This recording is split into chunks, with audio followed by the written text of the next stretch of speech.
is it me? Tell me who it's gonna be.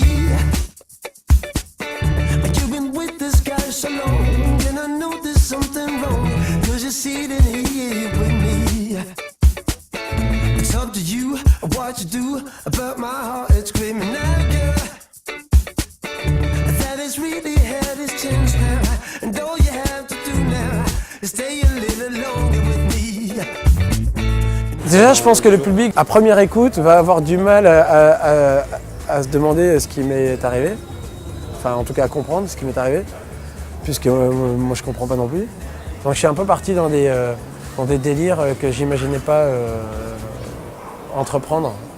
Et j'ai écouté de la musique genre, que je connais pas du tout, quoi, genre de la musique électro. Je me suis baladé dans les clubs électro parisiens, genre le Social Club, tout seul, jusqu'à 4h du mat'.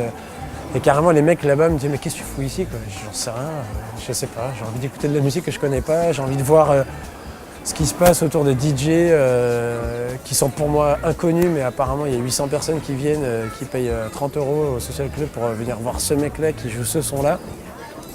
Et je pourrais même pas te citer un nom encore. Hein. C'est juste que j'ai tendance à prendre en fait un peu tout dans la gueule et j'essaie toujours de rester un peu un gamin qui a rien compris à la musique pour pouvoir ressortir les choses le plus instinctivement possible. Mais quand je dis dans la chanson I should have been a DJ, je l'ai vraiment ressenti, quoi. C'est-à-dire que j'ai ressenti ce truc de mais qu'est-ce que je fous genre en 2013, parce que là c'était à l'époque, en 2013, à encore parler genre d'Otis Redding et de Stevie Wonder et tous ces gars-là qui font partie de l'ancien temps, quoi. Même si c'est des légendes mais j'ai rien compris, quoi. One Is Not Enough est mon 4e disque, mais c'est mon 2e disque sous le nom de Mehdi. La première évolution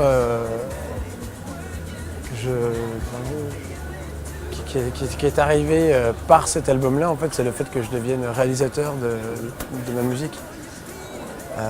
Et ça, c'est un grand pas dans ma carrière, dans le sens où déjà, il faut avoir pour moi, il faut avoir une confiance un peu plus affirmée pour prendre cette responsabilité, tu vois, sur ses épaules. Et c'était le challenge que je m'étais mis, quoi. D'ailleurs, enfin, ça faisait peur à ma maison de disques ou autre, tu vois. C'est en général les maisons de disques sont assez, comment dire, ouais, peuvent être frileuses et puis elles se disent bon, on va faire le nouvel album de Mehdi, alors qui va réaliser, tu vois. Alors, il va falloir appeler telle ou telle personne, aller dans tel ou tel studio. Et en fait, moi, je leur ai dit, non, mais en fait, je sais ce que j'ai envie de faire. Ok, ça vous fait peur, désolé. On se revoit dans quelques mois. Et vous écouterez ce que j'ai fait. Et puis, si ça vous plaît, génial.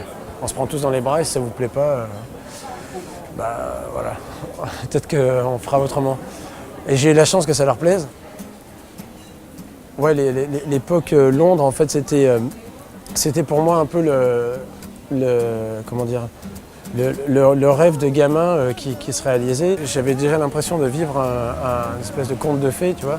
Et, être signé dans la maison de disques d'un mec comme Dave Stewart à l'âge de 20 ans, c'est un truc qui n'est pas censé arriver pour un gars comme moi. En tout cas, c'est ce que je me disais à l'époque.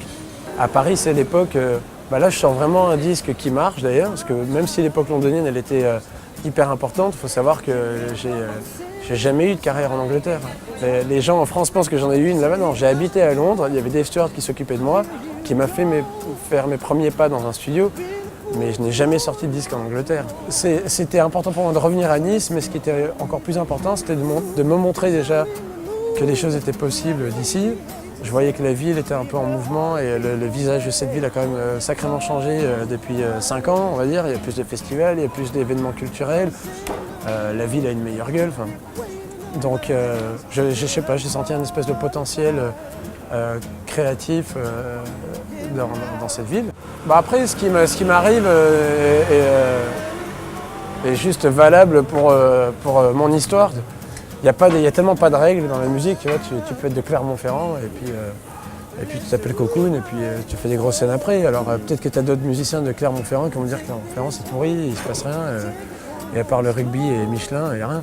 L'une des raisons pour lesquelles j'ai fréquenté ce bar en revenant m'installer à Nice, il y a 1 an et demi de ça, c'est parce qu'il y avait David Zink qui jouait tous les soirs, ici de 8 à 10, et qui faisait l'Happy Hour, et que c'était pour moi un des meilleurs groupes à voir dans la ville.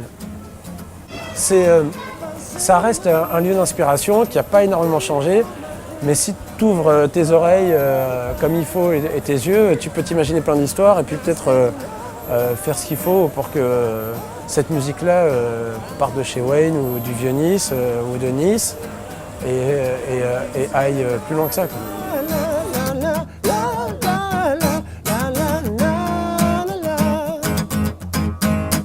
Please take me home once more. You're beautiful to know and know to know. So let's take the needle in the groove. If you wanna be started something, I give you satisfaction.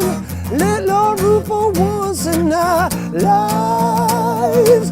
Woo, yeah, yeah.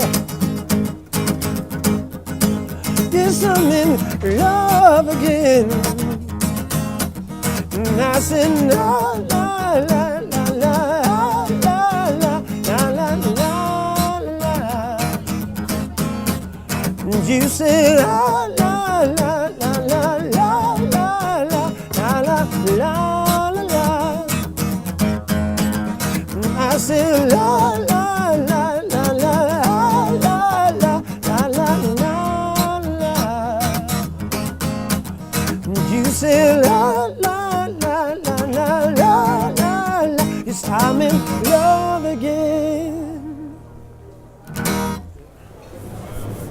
Salut les amis, c'est Mehdi sur Média 06 et surtout c'est Mehdi sur Média 06 sous la pluie. Donc voilà, une belle session acoustique comme on les aime dans le sud.